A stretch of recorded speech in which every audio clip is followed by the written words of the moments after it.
আসসালামু আলাইকুম। আজ সোমবার ১৬ই বৈশাখ, ১৯শে শাওয়াল, ২৯শে এপ্রিল। বাংলাদেশ বেতার সিলেট।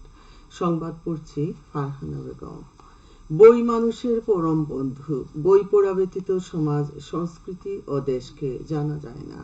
মেধা ও মানসিক বিকাশের জন্য বই পড়ার অভ্যাস তৈরি করা অত্যন্ত গুরুত্বপূর্ণ। জাতির পিতা বঙ্গবন্ধু শেখ মুজিবুর রহমানের সোনার বাংলা গড়ার কারিগর শিক্ষার্থীদের স্মার্ট নাগরিক হিসেবে গড়ে তুলতে বই পড়ার গুরুত্ব অপরিসীম।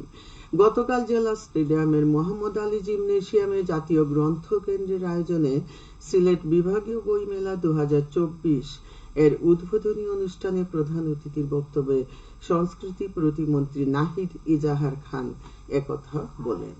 বিভাগীয় কমিশনার আবু আহমদ সিদ্দিকের সভাপতিত্বে বিশেষ অতিথি হিসেবে উপস্থিত ছিলেন পুলিশ কমিশনার মোহাম্মদ জাকির হোসেন খান, অতিরিক্ত ডিআইজি হুমায়ুন কবির, সংস্কৃতি বিষয়ক মন্ত্রণালয়ের যুগ্ম সচিব শারমিন জাহান, জাতীয় গ্রন্থ কেন্দ্রের পরিচালক মিনার মনসুর, সিলেটের জেলা প্রশাসক শেখ রাসেল হাসান, বাংলাদেশ পুস্তক প্রকাশক ও বিক্রেতা সমিতির পরিচালক মেসবা উদ্দিন আহমেদ।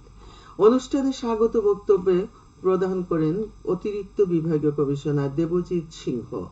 সংস্কৃতি প্রতিমন্ত্রী আরো বলেন, আজকের শিক্ষার্থীরা আগামীর ভবিষ্যৎ স্মার্ট বাংলাদেশ গড়ার মূল কারিগর। তাই শিক্ষার্থীদের বই পড়ার মাধ্যমে স্মার্ট নাগরিক হিসেবে গড়ে তুলতে হবে, যাতে তারা প্রধানমন্ত্রী শেখ হাসিনার স্মার্ট বাংলাদেশ তৈরিতে অবদান রাখতে পারে।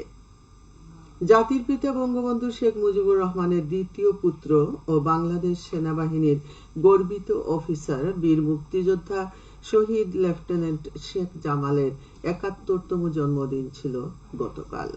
শেখ জামাল ১৯৫৪ সালের ২৮শে এপ্রিল গোপালগঞ্জ জেলার টুঙ্গিপাড়া গ্রামে জন্মগ্রহণ করেন। তিনি Dhaka residential model school and college থেকে মাধ্যমিক এবং ঢাকা কলেজ থেকে উচ্চ মাধ্যমিক পাশ করেন। তিনি ছিলেন সংস্কৃতি প্রেমী এবং একজন ক্রীড়াবিদ। ১৯৭১ সালে মহান মুক্তিযুদ্ধের সময় পরিবারের অন্য সদস্যদের সাথে শেখ জামালও গৃহবন্দী ছিলেন। সেখান থেকে পালিয়ে তিনি মহান মুক্তিযুদ্ধে সম্মুখ সমরে নেতৃত্ব দেন।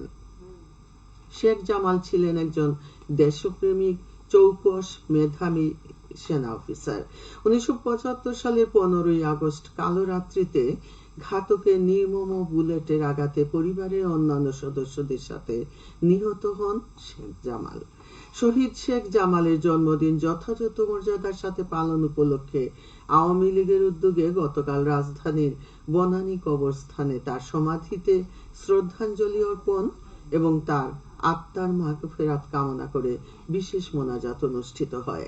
এদিকে শেখ জামালের ৭১তম জন্মবার্ষিকী পালিত হয়েছে গতকাল মৌলভীবাজারে। প্রথমে কেন্দ্রীয় শহীদ মিনারে জাতির জনক বঙ্গবন্ধু শেখ মুজিবুর রহমান, শেখ জামাল সহ পরিবারের অন্যান্য শহীদ সদস্যদের প্রতিকৃতিতে পুষ্পস্তবক অর্পণ করা হয়।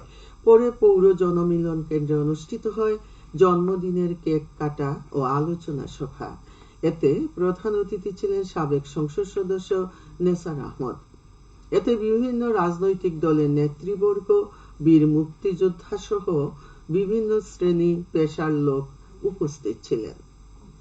স্মার্ট লিগ্যাল এইড, স্মার্ট দেশ, বঙ্গবন্ধুর বাংলাদেশ, এই প্রতিপাদ্যকে সামনে রেখে সারা দেশের মতো সিলেটেও গতকাল পালিত হয়েছে জাতীয় আইনগত সহায়তা দিবস।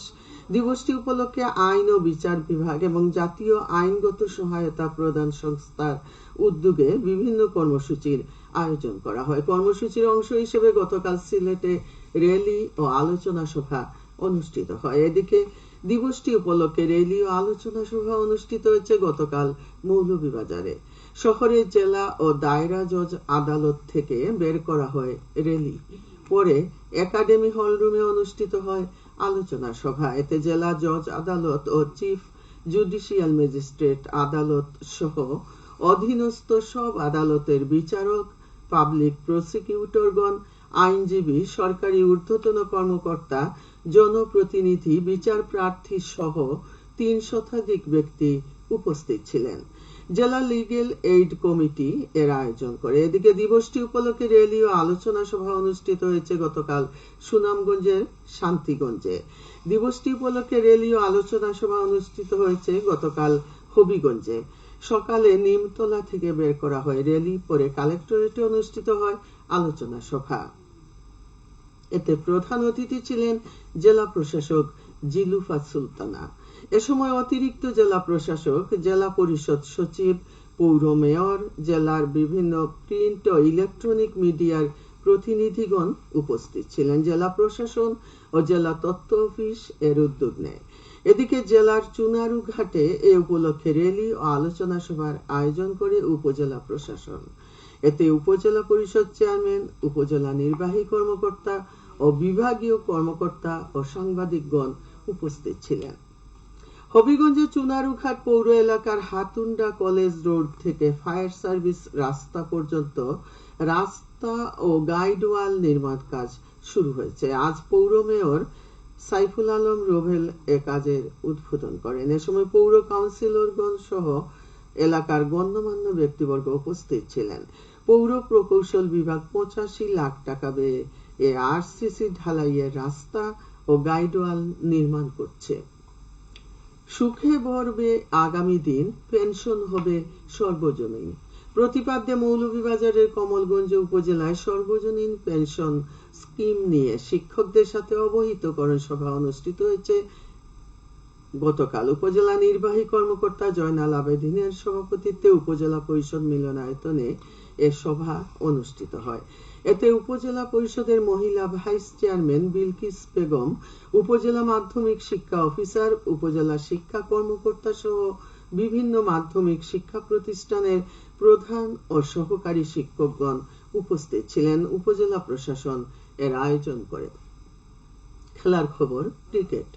সিলেট আন্তর্জাতিক স্টেডিয়ামে বাংলাদেশ ভারত নারী ক্রিকেট দলের মধ্যকার 5 ম্যাচ টি-20 ক্রিকেট টুর্নামেন্টের প্রথম ম্যাচে গতকাল ভারত নারী ক্রিকেট দল 44 রানে বাংলাদেশ নারী ক্রিকেট দলকে পরাজিত করেছে। টসে জিতে প্রথমে ব্যাট করে ভারত নারী ক্রিকেট দল 20 ওভারে 7 উইকেট হারিয়ে 145 রান করে।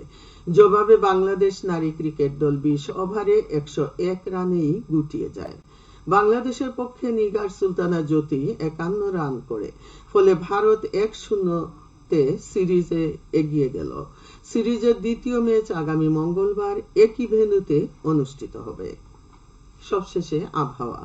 আজ বেলা 1টা পর্যন্ত পূর্বাভাসে বলা হয়েছে সিলেট ও পার্শ্ববর্তী এলাকায় পশ্চিম উত্তর পশ্চিম দিক থেকে অস্থায়ীভাবে ঘন্টায় সর্বোচ্চ 60 কিলোমিটার বেগে ঝোড়ো হাওয়া বয়ে যেতে পারে। সেই সঙ্গে হতে পারে বৃষ্টি অথবা বজ্র সহ বৃষ্টিপাত। এসব এলাকার নদী বন্দর সমূহকে 1 নম্বর সতর্কতা সংকেত দেখিয়ে যেতে বলা হয়েছে। আজ সিলেটে সূর্যোদয় হয়েছে 5টা 19 এবং সূর্য অস্ত যাবে সন্ধ্যে 6টা 21 সংবাদ শেষ হলো। পরবর্তী স্থানীয় সংবাদ প্রচারিত হবে দুপুর 1টা 5